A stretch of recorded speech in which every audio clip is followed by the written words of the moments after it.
Muy buenas tardes. Damos inicio a nuestro curso, luego de la presentación breve que han tenido de dónde me encuentro. Y la verdad es una extraordinaria oportunidad poder tener estos tiempos de cambio. Yo quiero mirarlo en positivo, gracias a la universidad que siempre nos exige, que siempre quiere lo mejor para nosotros. Y en este tiempo difícil, no solo para el Perú, sino para el mundo, el hecho de pedirnos que nos quedemos en casa, por demás responsable decisión, y además de ello, decirnos e invitarnos a usar la tecnología, ¿qué más le podemos pedir a la vida? No hay más, no hay más. Fíjense incluso que quien habla tiene 54 años de edad, por tanto no nació con ninguna computadora, no nació con ningún celular, no nació ni con WhatsApp, ni con Facebook. Es una locura hablar de eso en mi generación escolar y universitaria. Pero aquí estamos, diciéndole sí a la tecnología, diciéndole sí al mensaje del país, de la nación peruana que nos dice que no salgamos, diciéndole sí a la universidad que reafirma lo que quiere el Estado peruano y empezando el dictado de nuestro curso Propiedad. Muy bien, bienvenidos todos. El tema 1 está referido concretamente a la relación que existe entre el derecho de propiedad y la Constitución. Voy a intentar, porque esta es una experiencia nueva para todos, compartir o partir en 4 espacios la clase del día de hoy. El primero, esta relación que existe entre el 70 de la Constitución y el derecho de propiedad. El segundo, la relación que existe entre el 923 del Código Civil y la propiedad. El tercero, las limitaciones a la propiedad. Y el cuarto, los casos que tenemos en el material de enseñanza. ¿Cuentan ustedes con 2 decretos supremos referidos a algo que no es típico, a algo que es anómalo?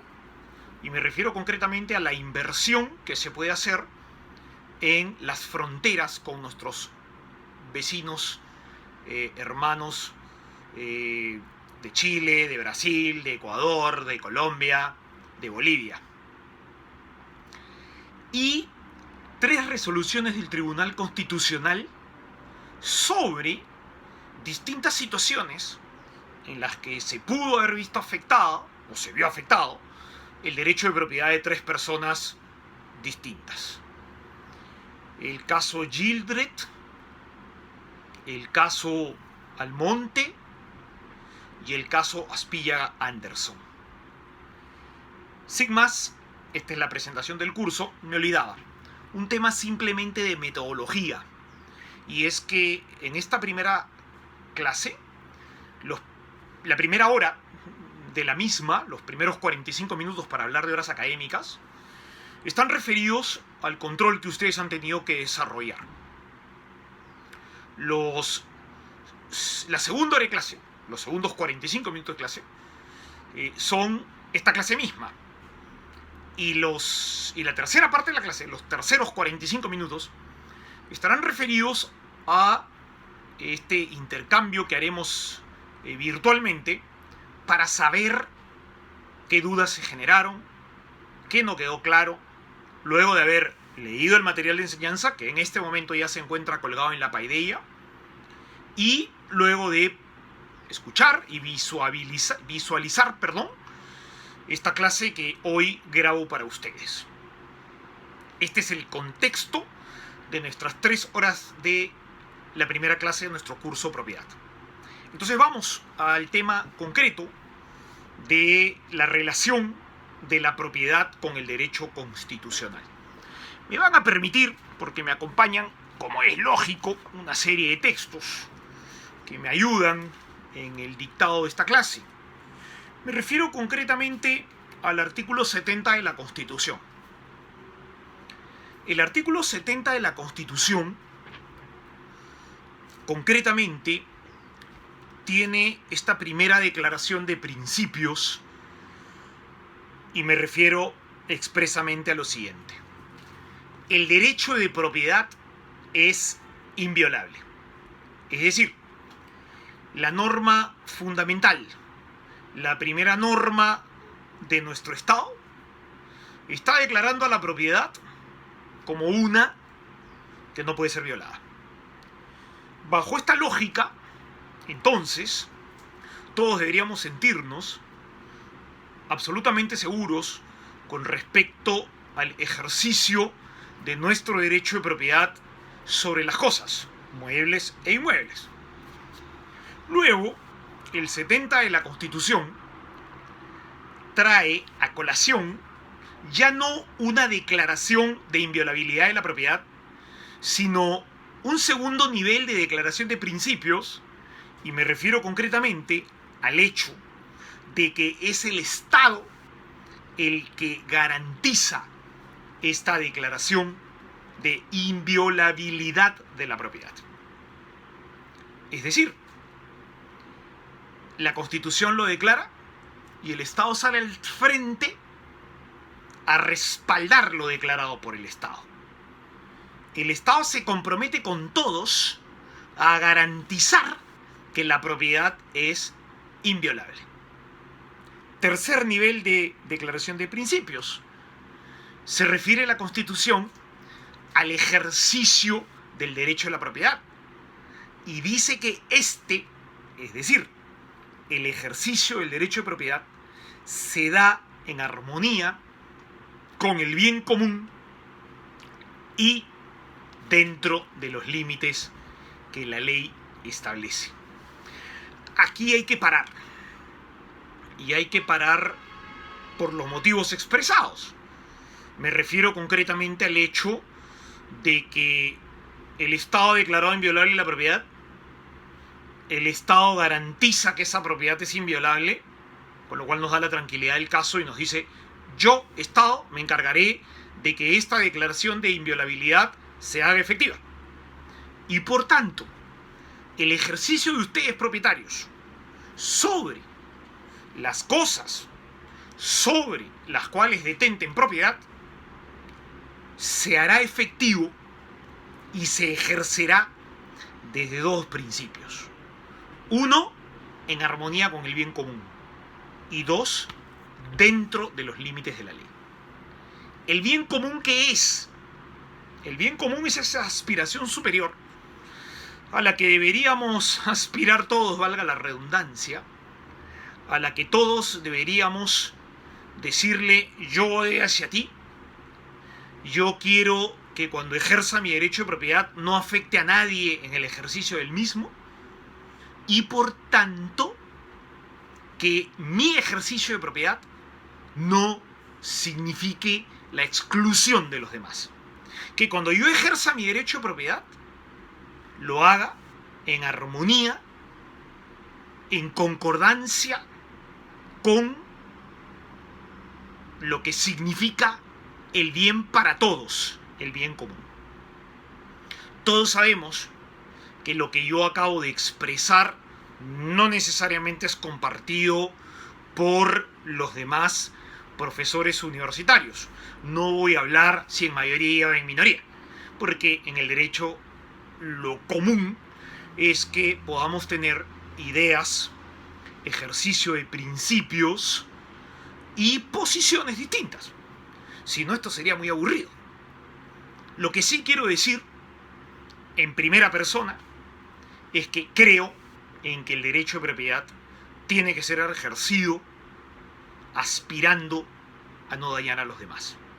No es que no crea en la propiedad privada, sí creo en la propiedad privada, pero cuando el ejercicio de la propiedad privada roza con el bien común de todos, entonces creo en el bien común y dejo de creer en este ejercicio individualista que creo tanto daño le hace al mundo de hoy. Y si no, fijémonos. ¿Qué pasó hoy en el mundo? Encontramos que las aguas de Venecia se aclararon, que aparecieron los peces.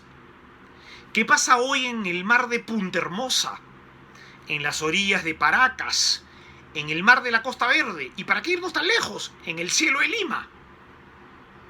Lo que sucede es que el ser humano, ese ser individual que hoy cree que el liberalismo lo es todo, destruye nuestra casa común.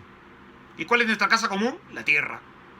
Y por eso el cielo hoy está celeste, porque el ser humano, gran enemigo del cielo, de los animales, del mar, de los canales de agua en Venecia, no está actuando, pues.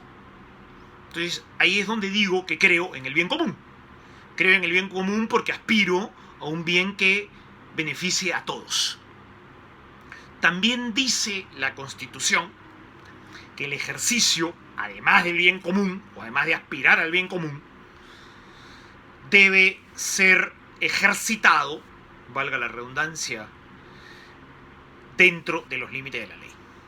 Y aquí es donde me refería un poco al momento de la presentación del curso, cuando les dije que el segundo tema de nuestro curso está referido a las limitaciones a la propiedad. Quiero solamente hacer una introducción muy breve de cruce con el tema, porque el curso está correlacionado todo, para eso ha sido estructurado. Para eso en enero me ilusioné tanto con llegar hoy día a clases, pero manda la realidad. Y quiero decirles que las limitaciones a la propiedad tienen 3 espacios muy claros. Un primer espacio que está representado por aquellas limitaciones en las que la ley ha decidido que el ejercicio de mi derecho de propiedad no va a ser tan independiente como yo creía.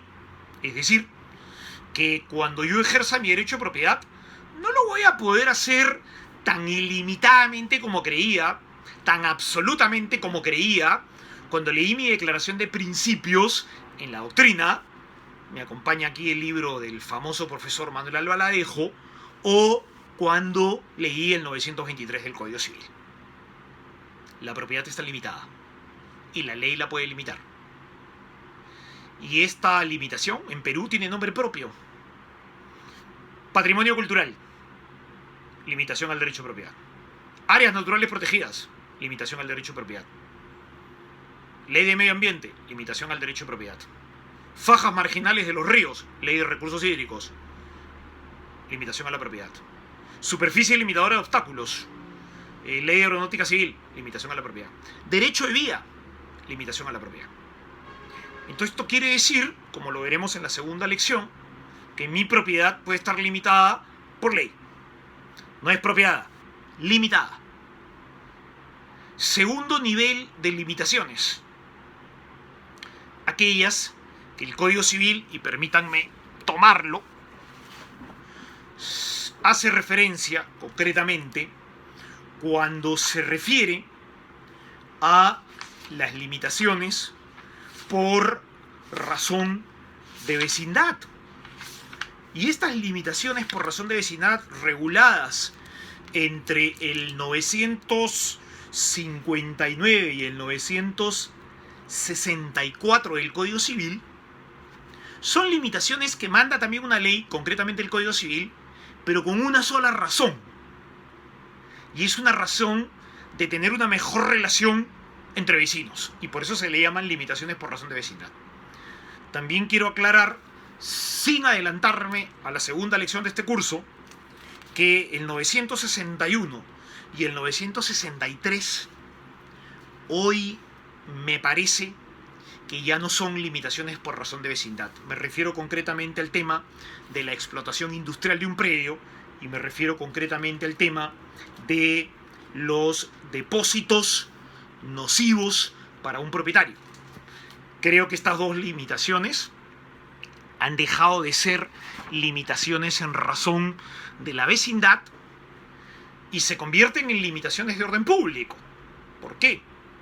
Porque cuando yo tengo un predio que afecta a alguien por la explotación de mi trabajo industrial o por el almacenamiento en mi predio de productos peligrosos, de aguas, o genero humos, hollín, ruido, trepidaciones, que son vibraciones, por el trabajo industrial que desarrollo, ya no podemos estar hablando de limitaciones por razón de vecindad, dado que estoy afectando al vecino, pero concretamente hoy estoy afectando a el medio ambiente. Y si el medio ambiente se ve afectado, entonces ya no podemos hablar de limitaciones por razón de vecindad. No nos olvidemos que el Código Civil es del año 84, cuando en Perú no hablábamos del medio ambiente. Y si hablábamos era en círculos escasos, poco concurridos. Hoy, que nos damos cuenta que el medio ambiente está en colapso, recién empezamos a hablar del medio ambiente. Pareciera que a veces llegamos tarde a aquellos espacios en donde debería primar el bien común. Y una tercera clasificación, que también la veremos en nuestra segunda lección, es aquella en la que la limitación se ve afectada por un pacto entre las partes. Y permítanme otra vez regresar al Código Civil solamente para mencionar de manera concreta el artículo. El 926 del Código Civil expresamente dice: las restricciones a la propiedad establecidas por pacto para que surtan efecto frente a terceros deben inscribirse en el registro respectivo. A ver, si leo al revés el artículo, debería decir que en el registro se inscribirán, para que surtan efecto frente a terceros, las limitaciones convencionales establecidas por pacto. Eso quiere decir que existen. Y si existen, entonces hay que analizarlas. Ya lo veremos en nuestra segunda lección. Pero volviendo al tema constitucional, el 70 de la Constitución nos está diciendo concretamente que hay una propiedad inviolable, que el Estado garantiza que la misma no se viole, pero que el ejercicio de ella se da aspirando al bien común y dentro de los límites de la ley.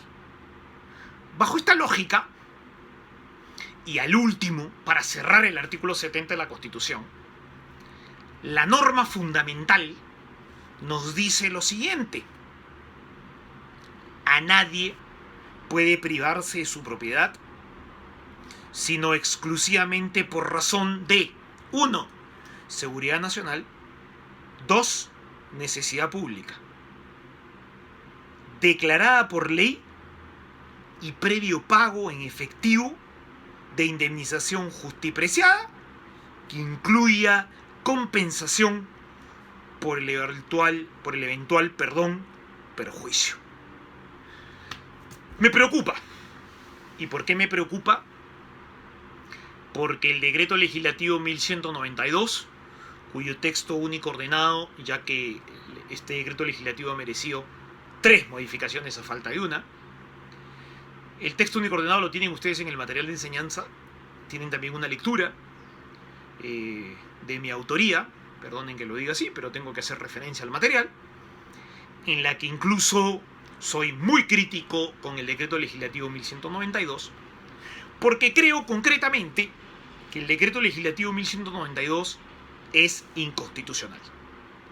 Y he aquí que tenga que detenerme, porque un constitucionalista, como lo fue, y a quien en este momento le rindo mi mejor expresión, y me refiero concretamente a Enrique Bernales Ballesteros, ex profesor de esta casa de estudios, es el único que ha tenido las agallas de escribir diciendo que el decreto legislativo 1192 es inconstitucional. ¿Y por qué me adhiero a lo que Enrique planteó cuando estuvo entre nosotros? Porque creo que es inconstitucional. Por algo muy sencillo. Va en contra de la Constitución. Y aquí no hay que dar mucha vuelta. La Constitución dice que a nadie puede privarse de su propiedad, sino exclusivamente entiéndase, excluyentemente, no hay otra forma. La única forma de privarle a alguien de su propiedad es porque exista una causa de seguridad nacional o una necesidad pública, declarada por ley, previo pago en efectivo de la indemnización justipreciada que incluya una compensación por el eventual perjuicio. ¿Y qué dice el decreto legislativo 1192? Lo contrario, porque hoy la entidad del Estado encargada de decirnos concretamente que necesita de un terreno porque va a ampliar una carretera, no va al Congreso a buscar una ley. Y la Constitución lo dice. La Constitución lo dice con nombre propio. La expropiación y la privación de la propiedad, porque dice a nadie se le priva de su propiedad, tiene que ser justificada por dos causales. Y para que ello suceda hay que ir a buscar una ley. Perdonen, pero hasta el día de hoy no conozco otro lugar en donde se editen leyes que no sea el Congreso de la República. ¿Y qué dice el decreto legislativo 1192? Dice, como lo expreso en la lectura, que si me gusta tu casa, dicto una resolución administrativa, la envío al registro público y en el colmo de la desfachatez y de no tener vergüenza, obligan al registrador a tener que inscribir esa carta, ese oficio, esa declaración unilateral que ha hecho, y solo es a manera de ejemplo, el Ministerio de Transportes y Comunicaciones, porque le ha gustado el terreno por donde mañana más tarde pasará una carretera, pero que es el terreno de mi casa. Y el registrador, en el colmo de la falta de vergüenza del decreto legislativo 1192, no podrá calificar. Es más, si califica, lo van a sancionar incluso hasta con la destitución. Esto en lo ilógico de lo absurdo, ¿no? Porque si le damos pelea a esta declaración unilateral del Ministerio de Transportes, que repito es solo un ejemplo de una entidad pública que podría necesitar el terreno de mi casa para construir o ampliar una carretera, me va a generar un tamaño perjuicio. Porque la pregunta es, ¿dónde está la ley que le permite al Ministerio de Transportes, primero que nada, contar con la misma? ¿Para qué? Contar con la misma para decirme, Jorge, tengo una necesidad pública. Pues eso no existe. El simple hecho de que notifique al registro significa que en el registro aparezca una anotación en la que diga que mi predio está en este momento en un proceso de expropiación. Ya me limitaron la propiedad. Y no hay ley. Y peor aún, no hay pago. Y peor aún, no hay indemnización. Entonces el decreto legislativo 1192 es inconstitucional.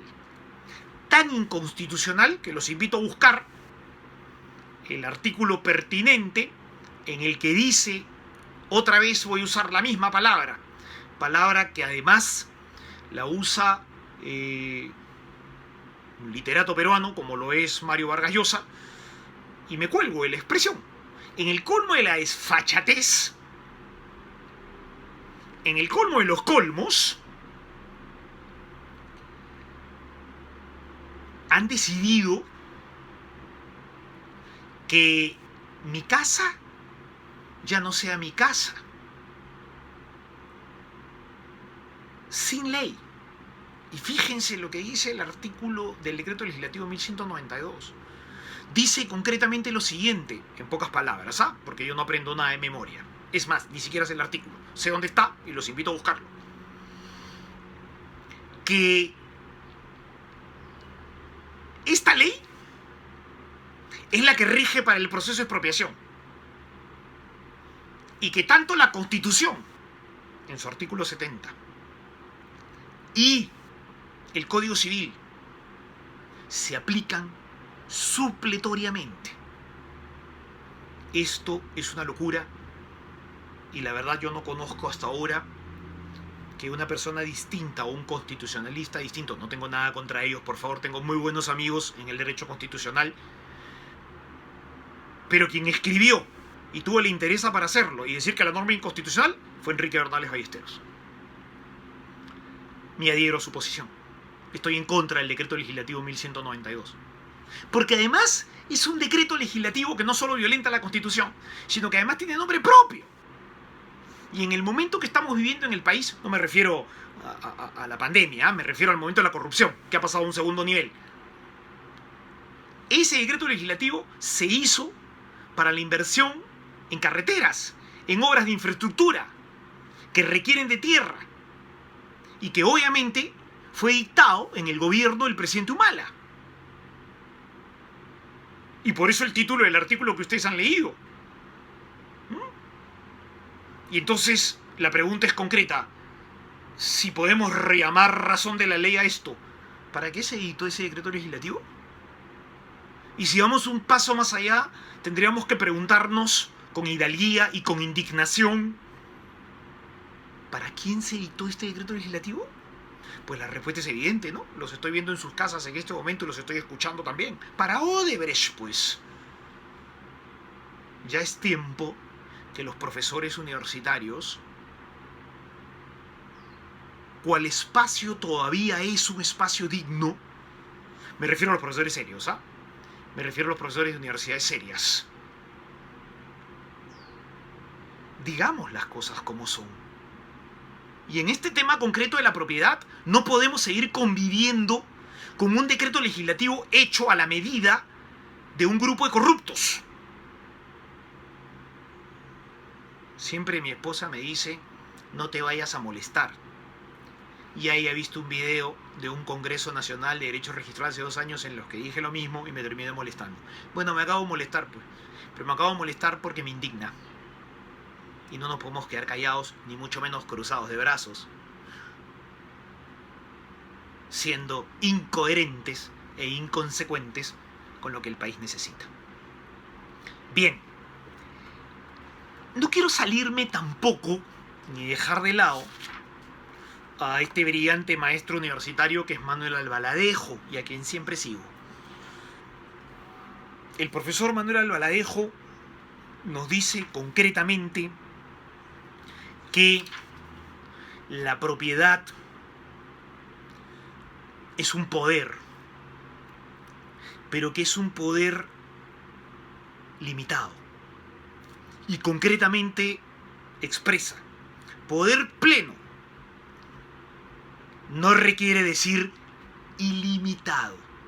Es decir, cuando el 923 del Código Civil nos habla casi de un poder omnímodo del derecho de propiedad, pues tenemos que acordarnos siempre que hay un artículo 70 que nos dice que el ejercicio de dicho poder es limitado. Y reitero, poder pleno no quiere decir ilimitado.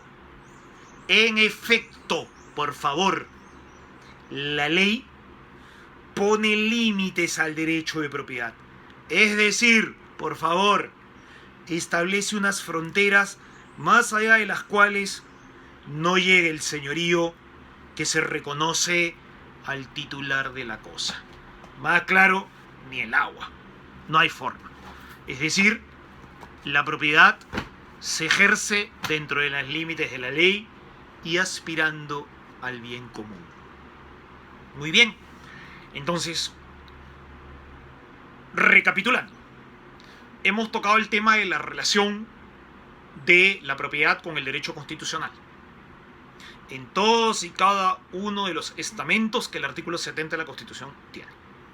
Hemos tocado el tema de la propiedad limitada, desde la ley, desde el derecho civil cuando se regulan los aspectos relacionados a la propiedad y la vecindad.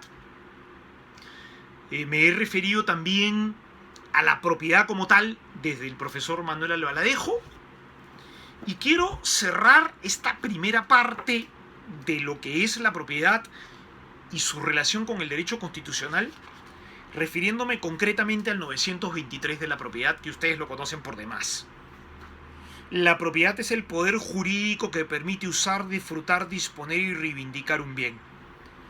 Debe ejercerse, dice el Código Civil del 84, este artículo tiene que ser leído con el 70 de la Constitución del 93, debe ejercerse en armonía con el interés social. Hoy la Constitución dice bien común y dentro de los límites de la ley también lo repite la Constitución. Por tanto, el 923 está modificado y hay que olvidarnos de ese interés social para pasar a el bien común. ¿A dónde quiero entrar? Quiero entrar a las 3 sentencias del Tribunal Constitucional que obran en sus materiales de enseñanza. Concretamente, al caso Aspíllaga-Anderson, al caso Gildred y al caso Almonte. Aspíllaga-Anderson ha merecido que el Tribunal Constitucional haga un análisis a conciencia de lo que significa el derecho de propiedad y concretamente se refiere a un proyecto del Estado que decide, entre comillas, expropiar la tierra de el grupo Aspíllaga-Anderson. La sentencia concretamente deja sin efecto el alcance de la potestad que este proyecto del Estado tenía, si mal no recuerdo, para el valle de Jequetepeque-Saña, en el norte del Perú, concretamente en Lambayeque, y lo hace bien. Lo hace bien porque defiende esta especie de expropiación indirecta. Yo no diría especie de expropiación indirecta, yo diría concretamente esta violación directa de la primera línea del 70 de la Constitución. Cuando nos dice el derecho de propiedad es inviolable, bueno, lo que hizo esa norma del proyecto especial Jequetepeque-Saña fue violentar el derecho de propiedad de Aspíllaga-Anderson. Aspíllaga-Anderson tuvo que ir al Tribunal Constitucional para que el Tribunal Constitucional diga: esa norma no se aplica a esta persona que ha venido para que yo le declare que su propiedad está siendo violentada. Y cuando digo yo, me refiero concretamente a la segunda línea del artículo 70. El Estado lo garantiza. ¿Y cómo lo garantiza? A través del Tribunal Constitucional. Y hace bien el Tribunal Constitucional en esta sentencia de restituir el derecho de propiedad de Aspíllaga-Anderson. Almonte. En Almonte el tema se complica un poco más. ¿Por qué? Porque se dictan una serie de normas. Si mal no recuerdo, fueron 4 o 5 normas legales, leyes todas, que de una u otra manera fueron cercenando la propiedad de un lugar determinado de Lima. Concretamente, la parte que va entre San Bartolo y Pachacamac. Todos esos cerros que uno tiene a la mano izquierda en dirección norte-sur, digo, cuando uno va hacia el sur de Lima, es decir, cuando uno toma la Panamericana, pasa el peaje de Villa, llega al puente de Lurín, concretamente a la mano izquierda empiezan estos cerros, y va por esa misma carretera panamericana hasta San Bartolo.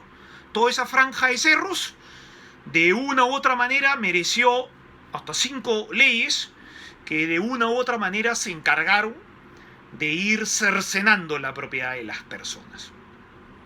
Almonte había adquirido inmuebles en esta zona de Lima, concretamente en Pachacamac, entre Pachacamac y Lurín, valgan verdades, porque ahí todavía incluso hubo en algún momento un lío de jurisdicción, pero entre Pachacamac y Lurín.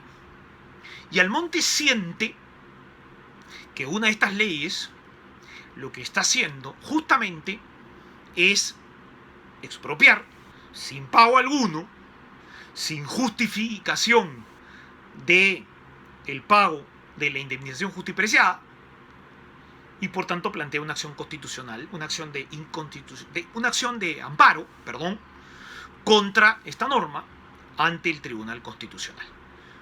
El Tribunal Constitucional que además tiene que lidiar en este proceso que la sentencia no lo refleja concretamente, felizmente, en el ejercicio profesional que tuvimos hasta diciembre del año pasado, en mi caso, y hasta enero del año pasado, en el caso de Valeria Dufo, adjunta de este curso.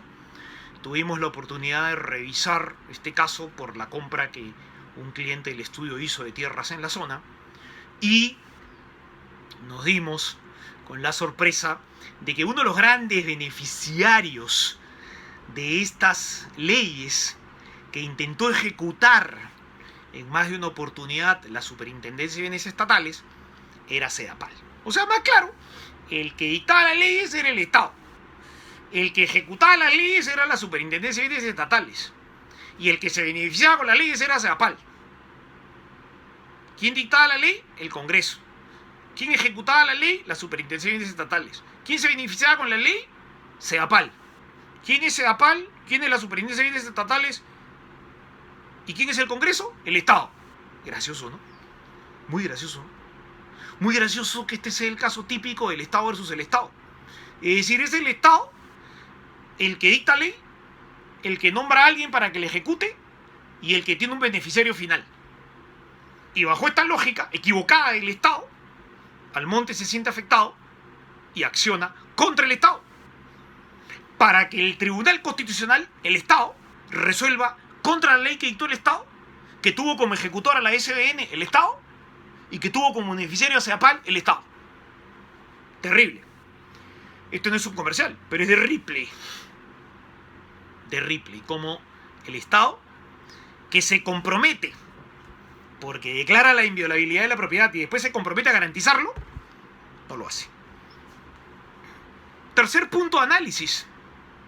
La señora Victoria Gildret, propietaria de tierras también en el sur de Lima, pero no en la margen izquierda, dirección norte-sur otra vez, sino en la margen derecha, es decir, hacia el mar. El famoso Fundo Las Salinas.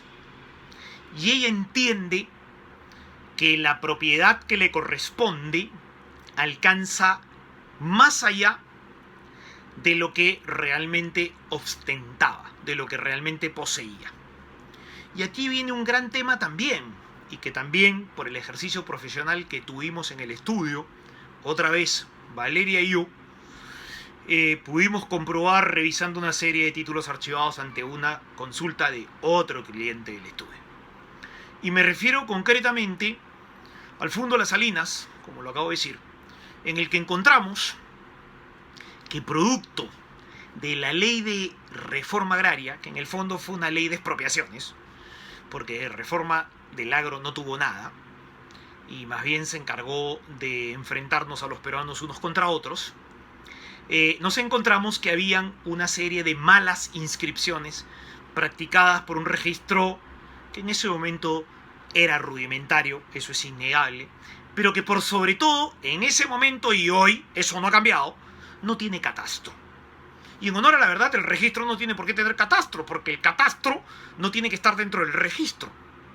Bueno, bajo la inexistencia de un catastro que nos permite decir dónde se ubica físicamente el predio, hago el paréntesis, la única experiencia satisfactoria, seria de catastro en el Perú se llevó adelante cuando el proceso de formalización de la propiedad instaurado por el decreto legislativo 803 en el gobierno del presidente Fujimori. Esto, por si acaso, no es apología de un gobierno, es simplemente decir las cosas como son. Recuerdo mucho que cuando se dictó este decreto legislativo, el tema central de sanear la propiedad informal en Perú estuvo y está lamentablemente muy desactivado al día de hoy en manos de COFOPRI, pero con una herramienta fundamental: hacer catastro. Es decir, dejar de declarar derechos, dejar de escribir titularidades, dejar de hacer escrituras públicas, dejar de hacer contratos, dejar de conseguir sentencias, dejar de expedir resoluciones administrativas y primero saber dónde está, qué extensión tiene y a quién le podría corresponder la tierra. Si yo no mido la tierra, si yo no ubico la tierra, Si hoy no georreferencio la tierra, y eso es hacer catastro, ¿cómo puedo declarar derechos de propiedad? ¿Cómo puedo hacer una escritura pública? ¿Cómo puedo dictar un acto administrativo contenido en una resolución administrativa? ¿Cómo puedo dictar una sentencia? Bueno, lo que sucede es exactamente al revés.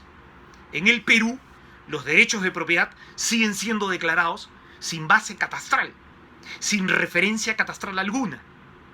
Y el registro de predios lo que hace es recibir lo que cada uno de nosotros le entrega. Es decir, yo hago catastro de mi espacio y se lo envío al registro. ¿Y el registro qué hace? Me cree. Eso no es catastro. Eso es creer en lo que cada uno de nosotros hace a diario con la finalidad de llevar al registro un título e inscribirlo en el mismo. Eso no es catastro. Bueno, el caso de la señora Victoria Gildred va por ahí. Como no había catastro y como no hay catastro, como lo acabo de explicar, entonces se arman una serie de superposiciones, que son superposiciones mentales, que son superposiciones gráficas, porque la superposición no existe. Siempre me pregunto, y lo veremos en uno de los temas del curso, cuando hagamos referencia a la lección relacionada a la relación entre el derecho de propiedad y el registro de predios, siempre me pregunto lo mismo. ¿Ustedes han visto en algún momento que un predio esté construido encima de otro? No. Y entonces, ¿cómo el registro habla de superposiciones? Porque las superposiciones son gráficas. Y eso lo único que hace es desalentar la inversión. Y eso lo único que hace es generar inseguridad jurídica. Bueno, eso es lo que pasó acá. La señora creía tener derechos frente a inscripciones deficitarias, propias de un registro sin catastro, propias de la inexistencia de una regla fundamental que lamentablemente solo existe en Perú en la experiencia exitosa del proceso de formalización de la propiedad informal. Y aquí, como siempre lo hago en clase, hago referencia y me quito el sombrero por quien lideró este proceso durante mucho tiempo y que se llama Fernando Canto Arias Salaverry, exalumno de esta casa de estudios. Pero en fin, se entendió y se cambió la lógica de llevar al registro un predio. Ese es el caso de la señora Victoria Gildred. Una serie de superposiciones inexistentes, una serie de malas inscripciones sin ninguna base catastral y que terminan en el Tribunal Constitucional en una sentencia en la que hasta hoy muchos de los propietarios, colindantes, vecinos, a lo que la señora Victoria Gildred cree tener como propiedad, siguen discutiendo judicialmente. ¿Ustedes creen que es posible la inversión en un escenario como el planteado? Pues yo me atrevería a decir que es peor que una casa del terror. Porque ¿de qué vamos a hablar? Normalmente nos llenamos la boca hablando de la seguridad jurídica. La pregunta concreta es, ¿de qué seguridad jurídica podemos hablar si tengo que ir al Tribunal Constitucional para defender mi derecho de propiedad? Y me refiero concretamente a los tres casos, cada uno en las vicisitudes que tiene. No estoy haciendo defensa de ninguno de los tres.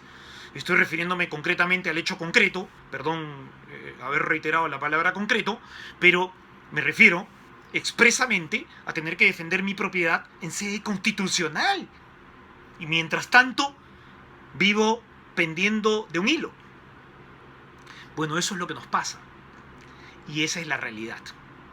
He dejado para el final los dos decretos supremos que tienen ustedes en el material de enseñanza, que se refieren concretamente a la posibilidad que tienen los extranjeros de ejercer propiedad dentro de la línea de frontera.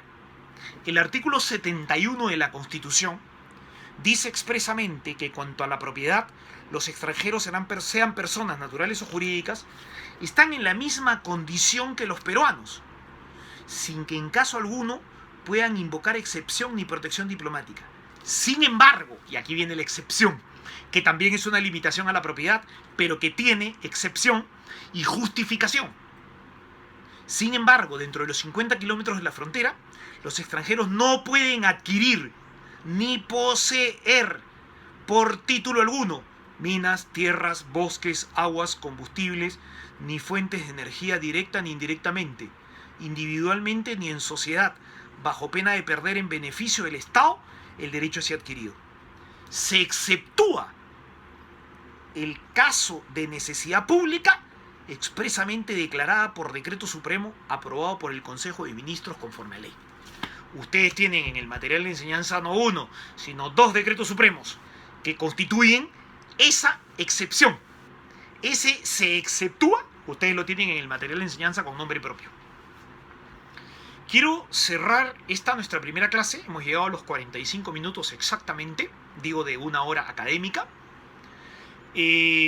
planteando algunos temas que creo importantes para nuestro curso. Hay que leer por adelantado, porque si no lo que yo hablo no se va a entender. Segunda regla, si ustedes ven y leen solamente el artículo 70 o solamente el artículo 71 de la Constitución y no le encuentran correlato con la realidad, este curso no sirve.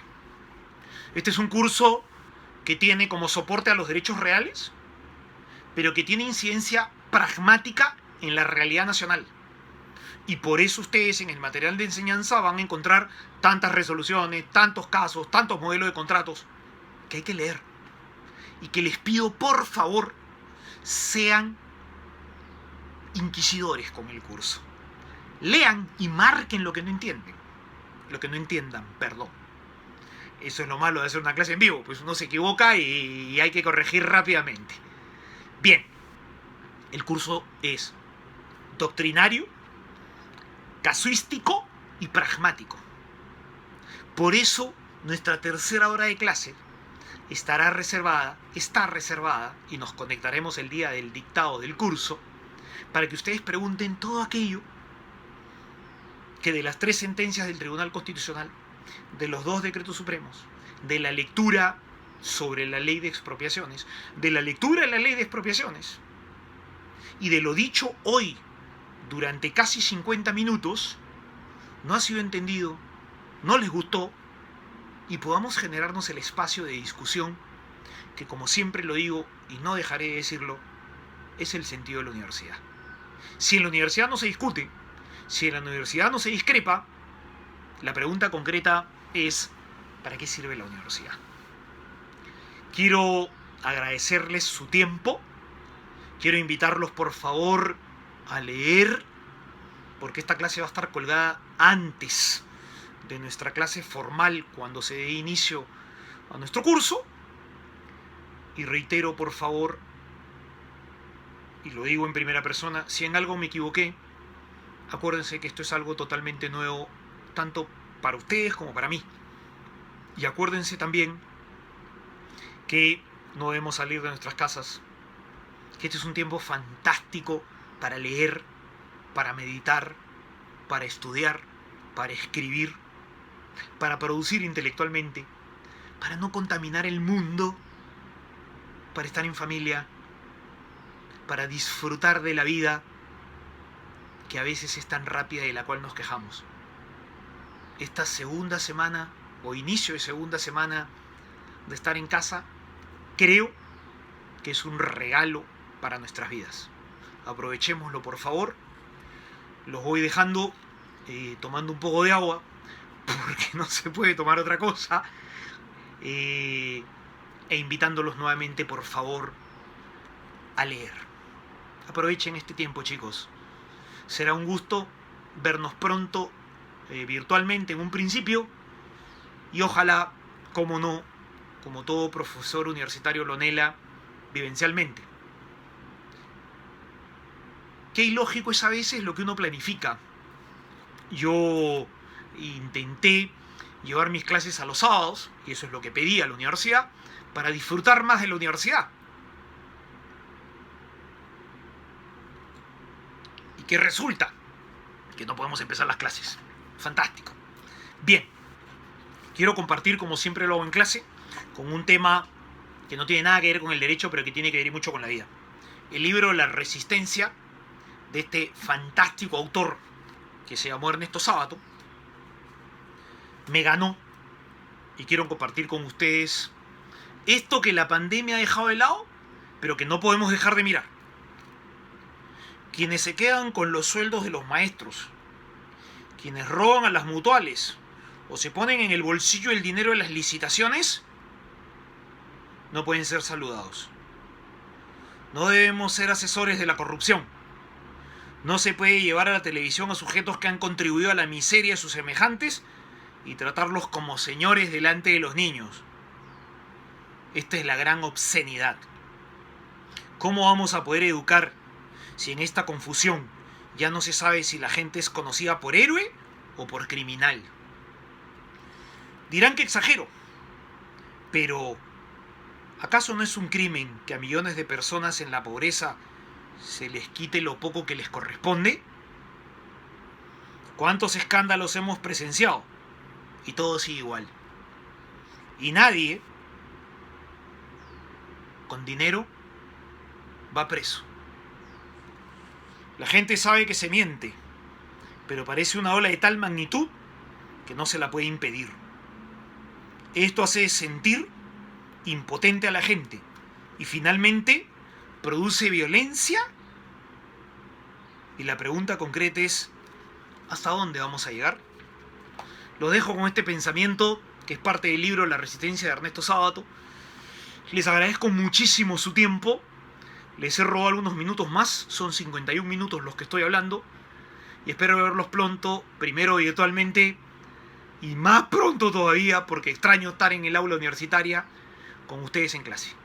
Cuídense mucho, cuiden a sus viejitos, cuiden a sus abuelitos y abuelitas, cuiden a sus sobrinos, yo decía a sus hijos, no sé si los tendrán, y a los pequeños de las casas. Cuidemos de nosotros mismos, hagamos caso, por favor. Un fuerte abrazo para todos ustedes y estudien, por favor, que leer no hace daño y es bueno en estos tiempos. Muchas gracias.